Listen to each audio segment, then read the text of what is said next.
있습니다. 거룩하신 하나님, 우리에게 진리의 말씀을 주시니 감사합니다.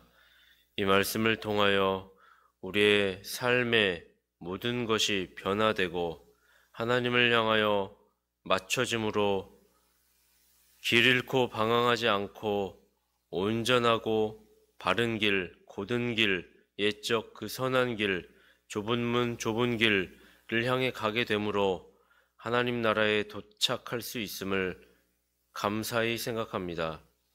이제 우리의 남은 생이 주님의 이끄심에 따라 좌로나 우로 치우치지 아니하고 오직 주의 막대기와 지팡이의 이끄심에 따라 푸른 초장과 실만한 물가로 인도함을 받기를 간절히 원하오니 우리의 중심을 주께로 드리게 하시고 치우치지 아니하도록 날마다 새 힘을 주시며 하나님의 말씀 앞에 나와 큰 은혜를 경험하고 돌아갈 수 있도록 하여 주시기 원합니다.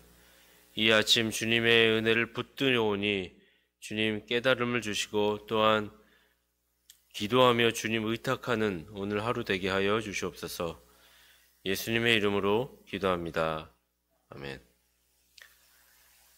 주님께서 세례 요한을 그렇게 크게 칭찬하신 것은 다른 이유가 아니었습니다. 그가 천국을 위하여 백성들을 준비시키는 일에 큰 헌신을 하였기 때문입니다. 천국을 준비시키는 일이 무엇입니까? 주님은 이런 사실을 오늘 본문에서 이렇게 얘기하셨죠. 천국은 침노를 당하나니 침노하는 자는 빼앗느니라. 주님의 말씀에서 몇 가지 교훈을 찾아보고자 합니다. 첫째로 천국은 침노를 당하나니 침노하는 자가 빼앗을 수 있다라고 이야기를 하였습니다. 침노를 당한다. 이 말이 무슨 말일까요? 주님은 세례 요한이 큰 자였고 그가 자신의 사역을 성공적으로 잘 수행했기 때문에 세례 요한의 사역이 시작된 이래로 수많은 사람들이 복음의 초청에 응하여 영접받아 천국으로 속속히 들어오고 있다고 말씀하시고 있습니다. 이런 의미에서 세례 요한의 때부터 지금까지 천국은 침노를 당하나니 라고 이야기를 하고 계시는 것이죠. 그렇다면 이 말은 무슨 의미일까요?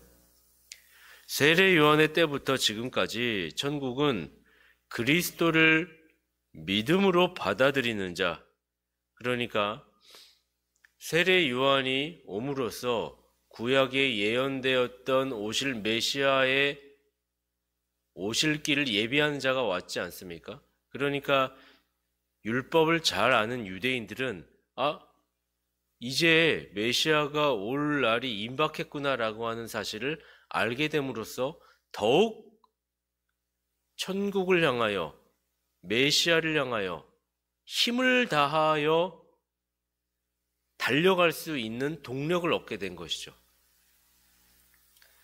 그래서 천국은 침노하는 자, 침노를 당하나니 침노하는 자가 빼앗는다라고 했을 때 그 침노하다라고 하는 것은 힘을 다하여 전진한다라고 하는 그런 의미일 것입니다. 자기 목숨까지도 버리면서 그 나라를 가기를 열망하며 그 나라를 사모하는 자, 힘쓰는 자를 의미하는 것이죠. 그런 어떤 열정이 있어야 하겠습니까? 천국에 들어가고자 하는 자들은 천국이 거룩한 침노를 당하도록 그리로 들어가기를 힘써야 한다라고 했을 때 그것은 어떤 열정을 의미하는 걸까요? 무엇보다 주님이 하셨던 열정, 자기 부인이라고 이야기할 수 있을 것입니다. 마음의 편견과 욕심을 향한 경향성, 구조와 기질을 바꾸어야 하며 힘든 고난을 참아야 하며 견뎌야 하고 부패한 본성을 죽여야 하며 죄를 버리기까지 씨름하고 싸워야 하고 천국을 향한 소망으로 간절해야 하고 또한 안팎에서 오는 온갖 반대를 무릅쓰고 나아갈 용기, 그것이 천국을 침노하는, 천국을 거룩한 침투, 거룩하게 천국을 향하여 힘을 내서 그곳을 들어가기 위하여 문을 벌리고 그것을 들어가기 위하여 애를 쓰는 그런 사람이 천국을 빼앗는다 라고 이야기하고 있는 것입니다. 굉장히 강한 표현이면서 마치 천국을 빼앗는다라고 하는 표현은 약간 부정적인 표현 같은데, 이 말은 사실 최상급을 이야기하는 거죠. 그렇게 해석까지라도 우리의 열심과 노력과 애씀이 요구된다. 그래서 소위 이런 말씀을 통하여서 본문 자체가 그렇게 얘기하고 있음에도 불구하고, 천국은 침노하는 자가 빼앗는다라고 얘기하고 있음에도, 이거 율법주의 아닙니까? 그러면 행위구원을 얘기하는 겁니까? 내가 열심히 천국을 빼앗으면, 천국을 향하여서 노력하면 천국에 갈 수 있다는 얘기입니까? 그렇게 율법주의 아닙니까? 라고 생각을 하는데, 율법주의가 아니라 예수님이 지금 그렇게 얘기하신다고요. 사도 바울이 그렇게 얘기한다고요. 두렵고 떨림으로 너희 구원을 이루라. 그 이루는 그 행위가 율법주의가 아니라 사도 바울이 그렇게 얘기하는 것이죠. 좁은 문으로 들어가기를 힘쓰라. 내가 힘써야 된다는 거죠. 내가 구원을 이루기 위하여 내가 노력해야 된다는 거죠. 천국은 빼앗는 자, 천국은 침노하는 자가 빼앗느니라. 내가 침노해야 된다는 거죠. 이게 율법주의입니까? 이건 율법주의가 아니라, 이건 행위구원이 아니라 성경은 두 가지를 다 얘기하는 것입니다. 큰 범주 안에서는 구원이 하나님의 전적인 은혜이죠. 하나님이 우리로 하여금 행위를 하는 것까지도 하나님의 주권 아래에서, 하나님의 주권 아래에서 이루어지는 것이지만, 그러나 실상 현존하고 있는 물리적인 삶에 살고 있는 우리의 삶에서는 우리가 내 자유의지를 발동하여 내가 붙들어야 된다는 것입니다. 그래서 신학자들이 이것을 능동적 회심, 수동적 회심 이런 표현을 썼습니다. 왜냐하면 성경이 두 가지 얘기를 다 하니까요. 하나님의 주권과 구원은 하나님이 하시는 것이다라고 하면서 동시에 인간의 행위를 마치 강조하는 것처럼 보이니까요. 그러나 인간의 행위를 강조했을 때 인간이 그 구원을 이룰 수 있는 주체자가 된다는 뜻이 아니라, 구원받은 택자라면 그 은혜에 감사하여서 천국을 향하여 열망하는 그 에너지와 힘을 거기에 들이게 되어 있다. 그리고 그렇게 드렸을 때 성령께서 원하는 자에게 은혜를 주신다. 이런 의미에서 천국을 침노하는 자가 빼앗는다. 그런 열망과 에너지와 기쁨과 소망이 스스로 창출되도록 애를 쓰는 것은 너의 몫이다 라고 이야기를 하는 것입니다. 율법주의가 아니죠. 율법주의는 내가 이렇게 하면 구원을 받을 수 있다라고 하는 전적인 하나님의 은혜를 빼버리고 자신의 의지 안에서 자기 의에 충만하는 것을 율법주의라고 하죠. 근데 여기에서 천국을 침노한 자가 빼앗는다라고 했을 때 그 침노하는 것 자체도 주님 제 힘으로 할 수 없습니다. 도와주십시오. 그래서 저는 열망합니다. 완전 다른 의미인 것입니다. 그런데 얼마나 많은 사람들이 수동적입니까? 또는 하이퍼 칼비니즘이라고 하죠. 이미 하나님께서 은혜의 구원을 정해 놓으셨으니까 내가 내 손 안에서 내가 큰 열심을 할 필요가 있겠어? 어련히 알아서 다 그냥 가만히 있으면 천국에 가게 될 텐데. 은혜 아니야, 은혜? 전적인 하나님 주권 아니야? 인간의 의지는 필요 없는 거잖아. 그냥 물 흐르듯이 거기에 그냥 딱 앉아 있으면, 기차 그냥 타면 그냥 가는 거지. 그게 아니라는 것입니다. 기차 타면 그냥 앉아 있으면 들리는 대로, 그 말씀 들리는 대로 그냥 마음에 새겨지겠지가 아니라는 것입니다. 이렇게 수동적으로 생각하는 사람들의 특징이 무엇이죠? 하나님의 은혜를 강조하다 보니까 인간의 게으름이, 인간은 본성적으로 어두움과 죄에 오염되어져 있는 존재이기 때문에 가만히 있으면은 점점 퇴보하게 되어 있고, 쇠락하게 되어 있고, 타락하게 되어 있고, 오염되게 되어져 가는 것입니다. 그러니 하나님의 은혜라고 가만히 있게 되면 점점 게을러지는 것이고, 점점 하나님의 말씀에 대한 가치와 그 의미에 대해서 크게 관심을 기울이지 않고 형식적으로 가게 되어질 수밖에 없는 것입니다. 형식적으로 주일 예배 나오기만 해도 천국 가는 거지 라고 나중에는 그렇게 되는 것이죠. 그게 아니다라는 것입니다. 이런 수동적으로 메말라 있는 신앙을 가진 사람들은 늘 뒷짐지고 늘 주님을 위하여 일하는 것이 조금이라도 해가 올 것이 예상이 되면 나서지 않는 것이죠. 아유, 조금 민망하고 불편하니까 나는 그냥 좀 빠질래요 라고 하는 인간적인 표현을 써서 사실상 헌신을 꺼려하는 것이죠. 사실 주님은 이것을 말하는 것입니다. 천국은 침노하는 자가 빼앗는 것인데 그렇게 수동적이고 사실상 천국에 향하여 그만한 간절함과 열망이 없다면 못 들어간다. 그 사람은 사실 내가 은혜를 줄 만한 사람이 아님을 너가 스스로 증거하는 것이다 라고 얘기를 하는 것입니다.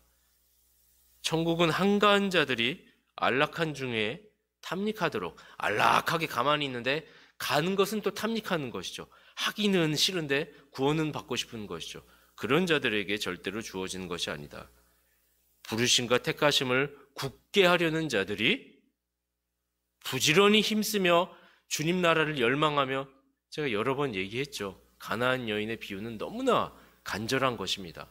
주님 상에 떨어지는 그 밥 한 톨의 그 반찬, 쓰레기와 같은 그 반찬, 그 국물이라도 주님의 말씀이니 그것도 주님께서 주신 것이니 그 쓰레기와 같은 그 작은 것일지라도 나는 그것을 개가 먹는 것이라 생각한다. 주님이 그렇게 얘기할지라도 전 개가 돼도 좋으니 그거라도 먹게 해주십시오. 그게 간절함이고 열망이고 천국을 침노하는 자의 모습인 것입니다. 왜 그러한 간절함이 없는 것입니까? 왜 그런 간절함과 열망이 없이 형식적으로 신앙생활이 5년이 되고 10년이 되고 20년이 되고 30년이 되고 제자리에 앉아있으나 신앙의 열망은 없이 형식적으로 앉아있고 간절함이 없이 수동적으로 앉아있고 하는 것은 너무나 슬픈 것입니다. 만약 교회가 침체되어 있다면 그것은 주님을 향한 열망이 있느냐에 대해 물어보아야 하는 것입니다. 아니면 하나님에 대한 은혜를 너무 지나치게 자기의 수동적인 자기의 신앙에 대하여서는 생각지 아니하고 하나님의 은혜라고 하는 것에 모든 것을 다 걸어버려서 실상 자기의 신앙을 보지 못하기 때문에 그런 것입니다. 천국은 침노하는 자가 빼앗는 것이다. 이 사실을 잊지 마십시오. 둘째로 13절 14절에 보면 모든 선지자와 및 율법에 예언한 것이 요한까지니 만일 너희가 즐겨받을진대 오리라 한 엘리야가 곧 이 사람이니라. 지금 맥락은 세례 요한에 관련된 이야기를 계속하고 있는 것입니다. 지금 11절까지 어떤 내용이었죠? 요한에 대한 칭찬, 요한에 대한 사역에 대하여 예수님이 변증하고 계시죠. 무리들이 의심을 하니까, 요한이 메시아에 대하여서 이해 못한 거 아니냐고 의심을 하니까 주님께서 그런 게 아니라 요한은 바로 나에 대하여서 잘 알고 있던 사람이었고 어떤 누구보다도 큰 자다. 여자가 낳은 자 중에 심지어 선지자들보다도 큰 자다. 왜? 선지자들은 메시아를 직접 경험하지 못했는데 요한은 나를 맞이했다. 해가 뜬 것을 보았다. 그래서 해가 뜬 것을 보았기 때문에 천국을 침노하도록 그들에게 직접적으로 많은 사람들에게 이 기간 동안 광야에서 힘들지만 복음을 직접적으로 설명하고 가르치는 은혜를 받은 누린 사람이다. 그러니 천국을 침노할 수 있게 된 것이다. 이 요한 덕분에. 과거 선지자들은 침노할 수 있을 정도로 적극적으로 가르치는 것이 어려웠다. 비유를 할 수밖에 없었고 오실 분에 대하여서 예측할 수밖에 없는 예언밖에 못했었는데 요한은 직접 만나고 성령 하나님, 삼위 하나님의 임재하심을 눈으로 본 사람이기에 예수님을 바로 증거할 수 있었고 이것이 다르다는 것이죠. 그 요한이 바로 천국을 침노하는 데까지 여러분들을 이끌어 주신다. 그런데 13절 모든 선지자 및 율법에 예언한 것이 요한까지니 요한의 사역이 이제 내가 옴으로 십자가 딱 전까지였다. 그것도 요한의 사역이 이제 종결이 됐다. 요한의 사역이 그것이 주는 의미는 뭐냐면 요한은 신약과 구약의 딱 중간에 서서 이 구약에서 예표되고 예언되었던 메시아에 대한 내용들을 요한을 기점으로 장차 오실 예수 그리스도의 임할 날들에 대한 것들을 중간에서 서로가 서로를 보완할 수 있는 역할을 요한이 해주었다. 이것을 우리가 잊지 말아야 된다. 구약은 신약에 대한 그림을 예언해주고 예표해줌으로써 알려주었고, 신약은 메시아의 확증, 일어남에 대하여서 구약을 통하여서 더 드러날 수가 있게 되어진 서로 상호 보완적인 관계임을 이것을 요한이 증거한 것이다 라고 이야기를 하는 것이죠. 그러니까 구약과 신약이 지금 이제 선지자와 인간 저자들이 사라졌으나 선지자들은 죽었고 사도들과 초대교회 전도자들은 죽었고 이제 이 신구약 말씀이 오늘날 우리에게 오게 되어졌을 때 요한을 기점으로 이것이 완성될 수 있는 기반이 마련되었다라고 하는 사실을 우리에게 가르쳐 주시는 것이죠. 우리는 그래서 신구약 성경에 대한 감사를 해야 할 것입니다. 명확하고 정확한 것을 알고 볼 수 있는 텍스트가 하나님 말씀이 우리에게 주어졌다. 선지자들의 그 예언, 요한이 그것을 오실 메시아를 미리 알려줌으로써 완성되었다라고 하는 사실을, 왜냐하면 말라기 선지자가 바로 엘리야의 심령으로 올 자 세례 요한을 예언하고 끝나죠. 근데 그 엘리야의 심령으로 온 자가 요한이었음을 누가복음에서 증거하고, 요한이 그리고 그 선지자들이 그토록 간절히 원했던 메시아를 직접적으로 증거를 하고, 그리고 요한이 12절에서 세례 요한의 때부터 지금까지 천국이 침노하는 자의 것이라고 하는 사실로 자신의 때에 이것을 마무리를 하고 오실 메시아에게 이제 이 공이라고 하죠. 공을 넘겨드리는 역할을 한 것이죠. 그리고 주님의 십자가와 부활 이후에 신약 성경이 정경화되어지고 만들어지는 데까지의 그 중간자 역할을 요한이 해줬던 것입니다. 우리가 이 성경이 완성되어짐에 의하여 많은 믿음의 선진들의 공로가 있고 이것에 우리는 큰 은혜를 입은 자인 것입니다. 이것에 감사할 수 있어야 할 것입니다.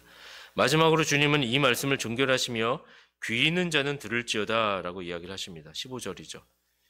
이 내용들은 어두워서 깨닫기가 힘들므로 주의가 필요하며 동시에 중대한 문제이므로 주목할 충분한 가치가 있다는 것입니다. 모든 사람이 앞서 말한 사실, 메시아의 나라가 눈앞에 와 있다는 뜻이며 곧바로 세상에 갑작스러운 복된 변화가 있을 것을 귀담아 들으라는 것입니다. 주님의 나라가 이제 도래하게 될 것이다. 요한을 기점으로 성경이 완성이 되고 십자가의 구속이 완성이 되고 하나님께서 승천하셔서 다시 오실 것을 약속해 주심으로 이런 변화가 이제 있을 것이니 내가 요한을 기점으로 이것을 요한에게 다 실제한 거라는 것을 증거케 하고 다 알려주고 이제 내가 갈 것이니 이 신비한 구원의 소식을 귀담아 들을 수 있어야 된다 라고 이야기하는 것이죠. 주님의 말씀을 들을 때 우리는 이 말씀이 복된 가치가 있음을 믿고 귀담아 들어야 합니다. 하나님의 하실 일들에 대한 기적과 한 영혼의 회심과 구원의 역사가 나라와 민족의 부흥이 주님이 도래하는 순간 단번에 일어날 수 있음을 우리는 귀담아 들을 때 이 일들을 경험하게 될 것입니다.